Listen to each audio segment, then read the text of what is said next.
જોઈ શકો છો મિત્રો, આજે આપણે ભાટિયેલ પેટલાદ તાલુકામાં ભાટિયેલમાં આવ્યા છે. આપણે આ બા મુલાકાત માટે આવ્યા છે.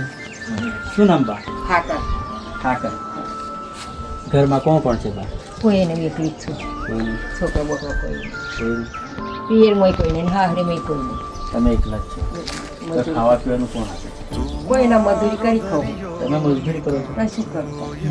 જોઈ શકો છો મિત્રો, ઘણી બધી ઉંમર છે તે છતાંય બા મજદૂરી કરી આમાં ને ભણ્યો તો ગુજરાન આના ચાલે છે. એમનું આગળ પાછળ કોઈ નહીં મિત્રો, કોઈ નહીં. બા એકલા જ છે. બા એકલા જ છે. दिल में फसायो एक कांटो ये